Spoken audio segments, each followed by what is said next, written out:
আমি আল্লাহ তোকে মানুষ রূপে বানালাম, উদ্দেশ্য কিন্তু খামাখা নয়, এমনি এমনি নয়, খামাখা নয়। আমি আল্লাহ আমার মনের বড় আশা আছে।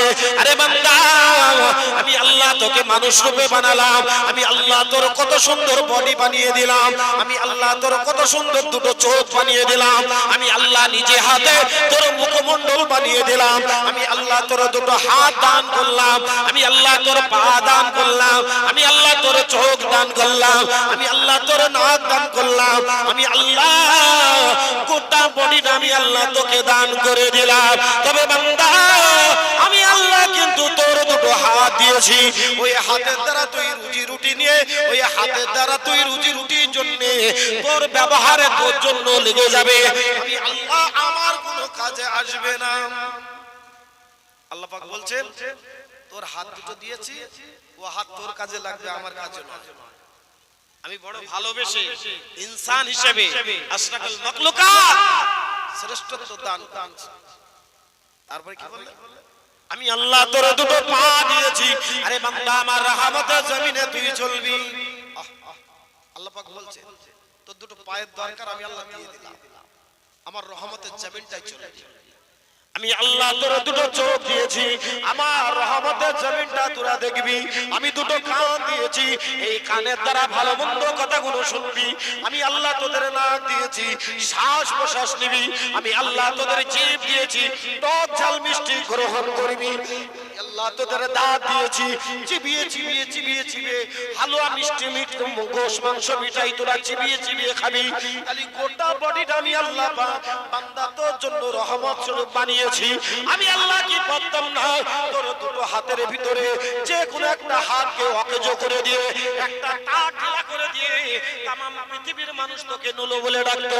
আমি আল্লাহ কি পারতাম না তোর দুটো চাকের ভিতরে যে কোনো একটা তার ঢিলা করে দিয়ে কানা বানিয়ে দিতে, তামাম পৃথিবীর মানুষ তোকে কানা বলে ডাকতো?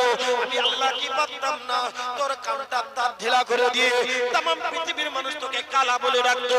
আমি আল্লাহ কি পারতাম না তোর জামানের তার ঢিলা করে দিয়ে বোবা বানিয়ে দিতে, তামাম পৃথিবীর মানুষ তোকে বোবা বলে ডাকতো? আমি আল্লাহ গোটা বডিটা বানিয়েছি, বান্দা তোমার রহমত স্বরূপ গোটা বডিটা আমি আল্লাহ তোমার দান করে দিয়েছি। ও হাত তোমার দিয়েছি, পা তোমার দিয়েছি, চোখ তোমার দিয়েছি, হাত তোমার গোটা বডিটা দিয়েছি। তবে এই গোটা বডিটার ভিতরে আমি আল্লাহ আমার জন্য একটা অকেজো জায়গা, অকেজো অংশ আমার জন্য রেখেছি। আল্লাহ এই হাত তোর, চোখ তোর, মুখ তোর, কান তোর, সব তোর, কিন্তু 3.5 হাত বডিটার ভিতরে একটা অংশ আমার জন্য রেখেছি। একটা জায়গা খাস করে আমি আল্লাহ আমার জন্য রেখেছি। জায়গাটা আল্লাহ পাক বড় দুঃখ নিয়ে, বড় কষ্ট নিয়ে, বড় ভালোবাসা নিয়ে বান্দাদের মধ্যে শেয়ার করলেন। জায়গাটা, আরে বান্দা তোদের গোটা বডিটা রেখেছি, সব তোদের কাজে লেগে যাবে, আমার কোনো কাজে আসবে না, সব তোদের উপকারে লেগে যাবে। তবে বান্দা যে অংশটা তোদের কোনো কাজে লাগে না, যে জায়গাটা তোদের কোনো কাজে আসে না, সেই অংশটা, সেই জায়গাটা একমাত্র আমি আল্লাহ আমার জন্য রেখেছি। বান্দা তোদের কপাল, তোদের পেশানি আমি আল্লাহ আমার জন্য রেখে দিয়েছি। আরে বান্দা আমার রহমতের জমিনে সিজদায় পড়ে সুবহান রাব্বিল আলা এতটুকুনি তাসবিহ পড়বি, আমি আল্লাহ আমার বান্দার প্রতি বড় খুশি হয়ে যাব। সবাই মিলে বলে এই জায়গাটা কার? আল্লাহ বলছে আমার রহমতের জমিনে, আমার জন্য সিজদায়। সেজদা যদি করতে হয় খৌফ ইলাহি, আল্লাহর ভয়ে হবে, কোন নেতার ভয়ে নয়, কোন এমপির ভয়ে নয়, কোন মোড়ল মাতব্বর পীর ওলি আউলিয়া আলেমের ভয়ে নয়, ইমামের ভয়ে নয়। আল্লাহর জমিনে, আল্লাহর রহমতের জমিনে সেজদা হবে একমাত্র আল্লাহর জমিনে হবে। ও বাবাজি, সেটাও আমরা হারিয়ে ফেলেছি, সেটাও হারিয়ে ফেলেছি। কখনো কি তোমাকে গায়ে ঠোকা মারছে, কখনো গিয়ে মাকে ঠোকা মারছে, কখনো গিয়ে আপনার পায়ে গিয়ে ঠোকা পড়ছে, কখনো গিয়ে খানকায় ঠোকা পড়ছে? কোথায়? আল্লাহ পাক বলছেন যদি সিজদা করতে হয় একমাত্র আমার জন্যই হবে, পৃথিবীর কাউরের জন্য নয়। তাহলে ওই সেজদাটায় আমি আল্লাহ খুশি হব, রাজি হব। আমি যে তোমাদের বানিয়েছি, আমি আল্লাহ আমার এই বানানোটা সার্থক হয়ে যাবে, আমার দয়ার জান্নাত তোমাদের জন্য নসিব হয়ে যাবে। জোরে বলুন না সুবহানাল্লাহ। জি বিশ্বনবী মুহাম্মদ রাসূলুল্লাহ সাল্লাল্লাহু আলাইহি সাল্লামের দরবারে যখন জিবরিল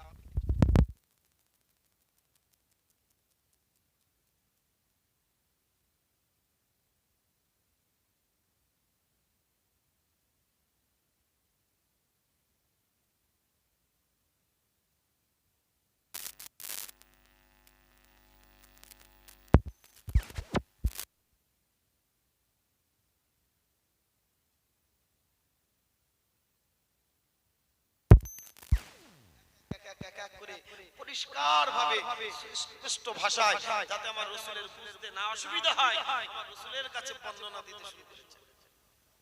আমার রাসূলের কাছে বর্ণনা দিচ্ছেন, আর আমার রাসূল শুধু জান্নাতি বর্ণনাগুলো শুনে শুধু শুকর আতা অর্থাৎ শুকরিয়া আদায় করছেন। একবার জোরে বলুন না সুবহানাল্লাহ। জান্নাত রাসূলের কাছে যখন জান্নাতের বর্ণনা শোনানো হলো, রাসূলের কাছে জাহান্নামের বর্ণনাও শোনা হলো। 8টা জান্নাতের বর্ণনা যখন শুনলেন, 7টা জাহান্নামের বর্ণনাও এবার রাসূল শুনছেন। রাসূল যে শুনছেন জাহান্নামের বর্ণনা, চোখ দিয়ে ঝরঝর করে পানি ঝরছে। নবী আমার কান্না শুরু করেছে, উম্মতের মহব্বতে পড়ে, ভালোবাসায় পড়ে বাজান কানতে কানতে কানতে কানতে কানতে রাসূলের দু চোখের পানিতে রাসূলুল্লাহর মুখ মোবারকখানা, দাড়ি মোবারকখানা ভেসে যাচ্ছে। কি মহব্বত করেছিলেন উম্মতের প্রতি, ভালোবাসা রেখেছিলেন আমার নবী। কেঁদে কেঁদে কেঁদে কেঁদে পেরেশান। আর জিবরিল আমিন এক করে সব জাহান্নামের বর্ণনা শোনাচ্ছেন। 1 নম্বর, 2 নম্বর, 3 নম্বর, 4 নম্বর, 5 নম্বর, জি 6 নম্বর, 7 নম্বর জাহান্নামের বর্ণনা শোনাচ্ছেন। জি শোনাতে গিয়ে জিবরিল আমিন আলাইহিস সালাম চুপটি মেরে গেলেন। ইয়া জিবরিল ভাই, আপনি বর্ণনা করছেন না কেন? চুপ হয়ে গেলেন কেন?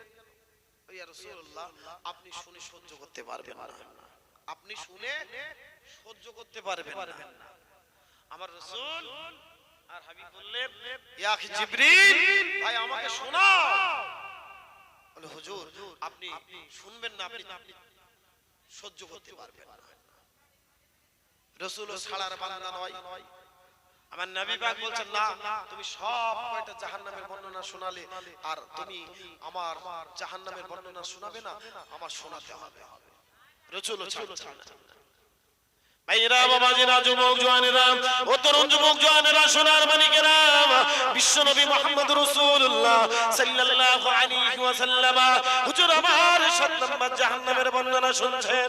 আল্লাহর মুকাররম ফেরেশতা জিবরিল আমিন আলাইহিস সালাম জাহান্নামের বর্ণনা শুরু করেছেন, জাহান্নামের বর্ণনা শোনাতে শুরু করেছেন।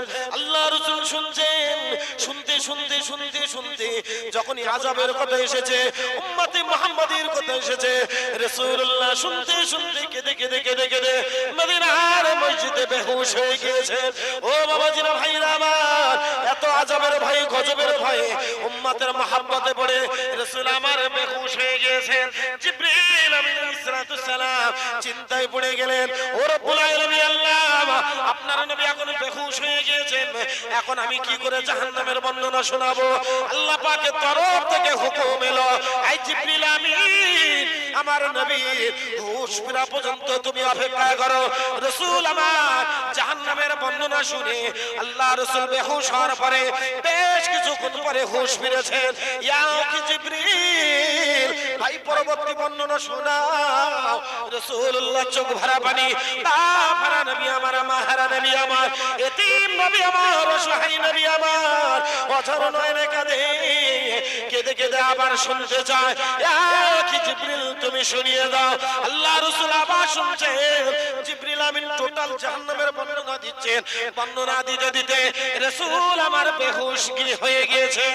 দ্বিতীয়বার যখন বেহুশ হয়ে গেলেন, জিবরিল আমিন আলাইহিস সালাম বড় চিন্তায় পড়ে গিয়েছে আমার রাসূল কেন হুঁশ ফেরে না ও বাবাজিরা ভাইরা আমার বিশ্বনবী মুহাম্মদ রাসূলুল্লাহ বেহুশ অবস্থায় আছেন জিবরিল আমিন আমার নবীর হুঁশ ফেরার জন্য অপেক্ষায় আছেন রাসূলুল্লাহর হুঁশ ফিরল রাসূলুল্লাহর হুঁশ ফেরার পরেতে আবার পরবর্তী জাহান্নামের বর্ণনা শুনতে লাগলো ও বাবাজিরা ভাইরা আমার বিশ্বনবী জাহান্নামের বর্ণনা শোনার পরে কমপ্লিটলি জাহান্নামের বর্ণনা শোনা হয়ে গেল জিবরিল আমিন রাসূলুল্লাহর কাছ থেকে বিদায় সালাম দিয়ে বিদায় নিয়ে নিলেন আর মা আয়েশার ঘরে রাসূলুল্লাহ ঢুকে গিয়ে সিজদায় পড়ে গেলেন ও বাবাজিরা ভাইরা আমার রাসূলুল্লাহ সেদিন আমাদের জন্য সিজদায় গিয়েছিলেন এত কান্না কেঁদেছিলেন এত চোখের পানি ফেলেছিলেন আজও যদি মা আয়েশার ঘরে রাসূলুল্লাহ যে জায়গায় শায়িত আছেন ও জায়গাটাই লক্ষ্য করলে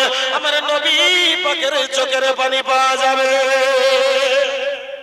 সবাই মিলে বলে ওই ঘরটায় এত কান্না কেঁদেছিল কাদের জন্য আমাদের জন্য উম্মতের জন্য গুনাহগারের জন্য মা আয়েশার ঘরে সিজদায় পড়ে কেঁদে গেলেন আল্লাহুম্মা উম্মতি আল্লাহুম্মা উম্মতি আল্লাহুম্মা উম্মতি আল্লাহুম্মা উম্মতি আল্লাহ পাক আমার গুনাহগার উম্মত উম্মতির উপায়টা কি হবে ও বাবাজিরা ভাইরা আমার গোটা মদিনার সাহাবারা আশ্চর্য হয়ে গেল রাসূল কেন এত কান্নাকাটি করে রাসূল কেন আমাদের সঙ্গে কথা না বলে ও বাবাজিরা কেউ জানে না জাহান্নামের বর্ণনা ওহী নাজিল হয়েছে জিবরিল আমিন খুশি খবর দিয়েছেন কিন্তু গোটা মদিনার সাহাবারা জানে না আল্লাহ রাসূল আল্লাহর হাবিব আর সিজদা থেকে মাথা তোলে না রাসূল আমার সিজদায় পড়ে কাঁদছেন উম্মতি উম্মতি উম্মতি করে আল্লাহর নবীর সাহাবারা সবাই চিন্তিত হয়ে গেল কেউ দুঃখ দিল নাকি নবী আমার কেউ কি কষ্ট দিল নবীর সবাই চিন্তা ভাবনা করতে শুরু করেছে ও বাবাজিরা ভাইরা আমার বিশ্বনবী মুহাম্মদুর রাসূলুল্লাহ সাল্লাল্লাহু আলাইহি ওয়াসাল্লাম তখনও পর্যন্ত সিজদা থেকে মাথা তোলে না এমনই করে কাঁদতে কাঁদতে কাঁদতে কাঁদতে জোহরের আজানের সময় হয়ে গিয়েছে মদিনার মসজিদে মুয়াজ্জিন জিহরে আজানের আওয়াজ তুলে দিয়েছেন আল্লাহর রাসূল মা আয়েশার ঘর থেকে সিজদা থেকে মাথা তুলে মা আয়েশার ঘর থেকে বেরিয়ে মদিনার মসজিদে ইমামের জায়গায় দাঁড়িয়ে গেলেন জোহরের নামাজ আদায় করে নিলেন সবাই মিলে বলে নবী আমার নামাজটা আদায় করার পর গোটা মদিনার সাহাবা ইকরামেরা চিন্তা ভাবনা করলেন আমরা রাসূলকে জিজ্ঞাসা করব যে রাসূল কেন কাঁদছেন কান্নার কারণটা কি কেউ দুঃখ দিল না কেউ কষ্ট দিল সবাই সবাইকে জিজ্ঞেস করে কেউ বলতে পারে না জি কিন্তু রাসূলুল্লাহ সাল্লাল্লাহু আলাইহি ওয়াসাল্লাম তিনি নামাজটা জোহরের নামাজ কমপ্লিট অতএব শেষ করে সালাম ফিরিয়ে আল্লাহ রাসূল চোখ ভরা পানি নিয়ে টুকরে টুকরে মেয়েদের মতো কাঁদতে কাঁদতে মা আয়েশার ঘরে গিয়ে আবার সিজদায় পড়ে গেলেন নামাজ কমপ্লিট সিজদায় পড়ে গেলেন সকাল থেকে জোহর পর্যন্ত নবী আমাদের জন্য কাঁদলেন এবার জোহর থেকে আসর পর্যন্ত জি মদিনার মসজিদে মুয়াজ্জিন আসরের আযান দিলেন আল্লাহু আকবার তখন আমার নবীর কান্না থামে না সিজদারত অবস্থায় উম্মতের মায়ায় পড়ে আল্লাহুম্মা উম্মতি আল্লাহুম্মা উম্মতি আল্লাহ আমার গুনাহগার উম্মতের কি হবে যে সেই নবীর উম্মত সেই নবীর ঘরের ছেলে আমরা সেই কোরআনের ঘরের ছেলে আমরা দ্বীনের ঘরের ছেলে আমরা ইত্তেবায়ে নবী সুন্নতি পায়রাবির উপরে চলতে হবে আমাদের রাসূলের জীবন আদর্শ আমাদেরকে আঁকড়াতে হবে নবী কাঁদলেন আমাদের জন্য নবীর চোখে পানি আসরে আযান হয়ে গেল রাসূল আমার সিজদা থেকে মাথা তুলে মা আয়েশার ঘর থেকে মদিনার মসজিদে এসে দাঁড়িয়ে আসরের ইমামতি করে দিলেন আসরের নামাজ আদায় করলেন গোটা মদিনার সাহাবায়ে কেরামের সব আসরের নামাজের সময় ধরবেন এই রকম চিন্তা ভাবনা নিয়েছেন যে রাসূল কেন আমাদের সঙ্গে কথা বলেন জি নবী আমার সালাম ফিরিয়ে নামাজ শেষ করে মদিনার মসজিদ থেকে বেরিয়ে আসবেন, সাহাবায়ে কেরামরা সবাই সামনে দাঁড়িয়ে গিয়েছে। আল্লাহ রাসূল মেয়েদের মতো টুকরে টুকরে কেঁদে শুধু হাতের ইশারাটা করে দিল, অতএব সাইড দিয়ে দাও, আমার রাস্তা দিয়ে দাও। গোটা মদিনার সাহাবারা রাস্তা দিয়ে দিল। রাসূল আমার দ্রুত গতিতে মা আয়েশার ঘরে সিজদায় পড়ে আবার কাঁদতে শুরু করলেন, আল্লাহুম্মা উম্মতি, আল্লাহুম্মা উম্মতি, আল্লাহুম্মা উম্মতি, আল্লাহুম্মা উম্মতি। আবার নবী কাঁদতে শুরু করেছে। এই কান্নাটা আসর থেকে মাগরিব, কিন্তু গোটা মদিনা সাহাবারা আসর থেকে মাগরিবের টাইমটা খুব সংক্ষেপ টাইম। এই সংক্ষেপ টাইমে কেউ বাড়িতে যায় না। কেন কি হলো না জানি, আমার কুফারে মুশরিকরা আমার নবীকে আঘাত করলো, না জানি কাউরির কথাই কাউরির ব্যাপারে নবীর আঘাত হলো। সবাই চিন্তায় পড়ে গিয়েছেন, পেরেশানিত হয়ে যাচ্ছেন। আবু বকর ওমরকে জিজ্ঞাসা করে, ওমর আবু বকরকে জিজ্ঞাসা করে, ও বাবাজি কেউ কিছুই বলতে পারে না, কিন্তু আমার নবীর চোখের পানি বন্ধ হয় না, সিজদা থেকে মাথা তোলে না। গোটা মদিনার সাহাবারা চিন্তায় পড়ে গেলেন।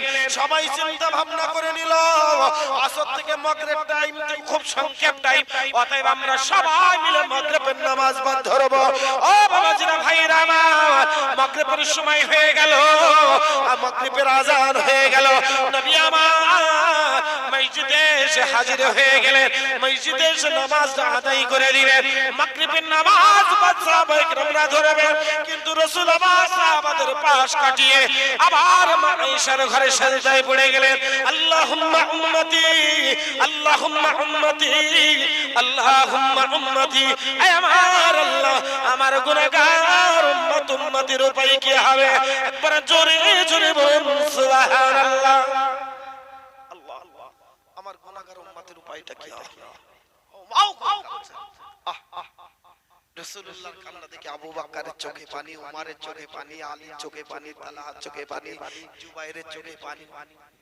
জি মাগরিব বাদ জামাত থেকে গেলেন, সমস্ত সাহাবায়ে কেরামরা এবার মিঠিন হয়ে গেল যে নিঃসন্দেহে আমাদের কাউরির ব্যবহারে কষ্ট হয়েছে, তাই কেউ দুঃখ দিয়েছে, কেন আমার রাসূল কাঁদবে?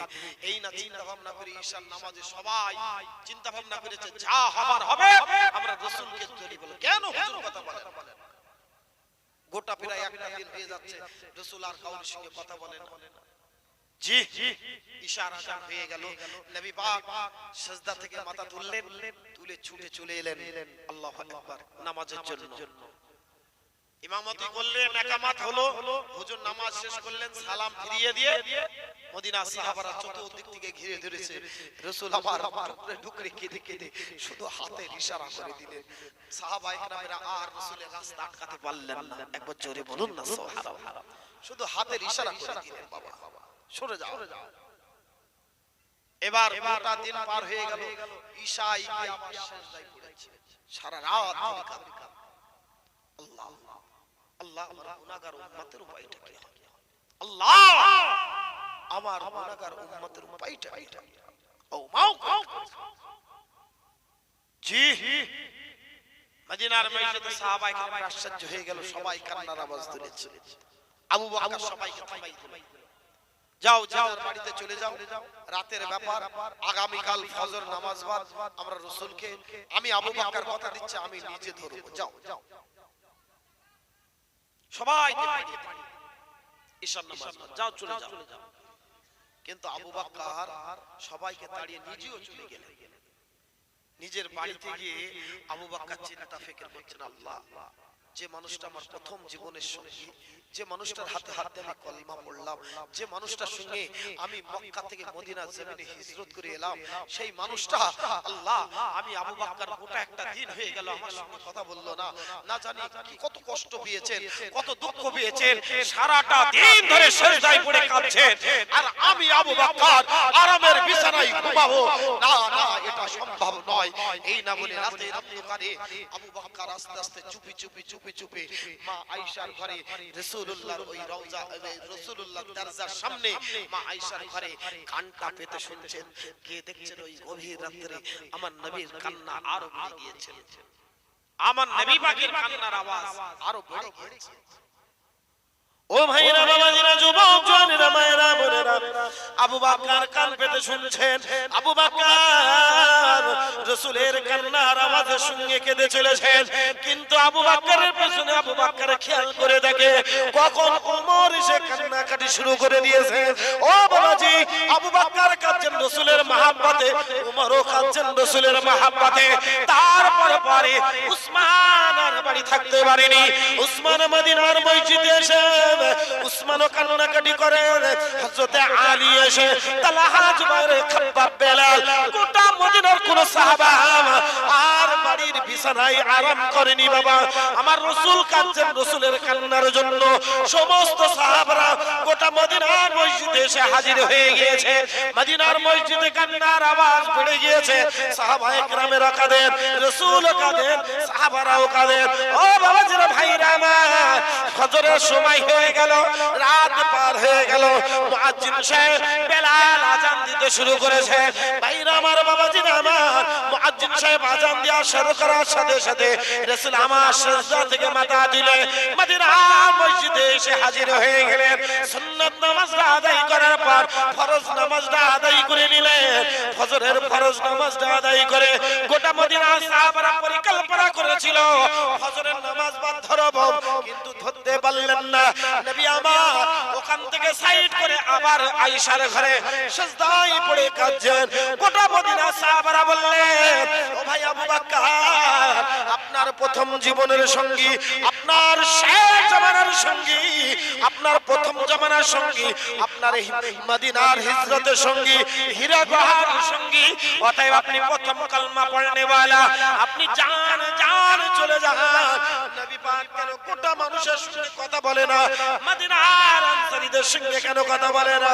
ও বাবাজিরা ভাইরা আমার গোটা মদিনার সাহাবারা আবু বকরকে পাঠিয়ে দিলেন আল্লাহ রাসূলের ঘরের সামনে আল্লাহ রাসূলের রওজা আল্লাহ রাসূলের ঘরের সামনে আবু বকর ছুটে আস্তে আস্তে গুটি পায়ে দরজার সামনে গিয়ে সালাম দিলেন আসসালাতু ওয়াসসালামু আলাইকা ইয়া রাসূলুল্লাহ ইয়া হাবিবাল্লাহ বাবা আমি আবু বকর এসেছি দরজা কেন খুলুন ও বাবাজিরা ভাইরা আমার ভিতরে মা আয়েশা আছে মা আয়েশা চিন্তা ভাবনা করলেন আমার বাড়িতে আমার বাপ এসেছে যদি কোনো মেয়ের বাড়িতে কোনো বাপ মা যায় মেয়ের অন্তরটা কিন্তু দশাত হয়ে যায় আবু বকর যখন মা আয়েশার ঘরের সামনে গিয়ে সালাম দিয়েছে ইয়া রাসূলুল্লাহ ইয়া হাবিবাল্লাহ হুজুর আবু বকর এসেছি দরজা কেন খুলুন ছুটে চলে আসছে মেয়ে বাপের জন্য দরজা খোলার জন্য আবু বকরের জন্য দরজা খুলে দেবেন মেয়ে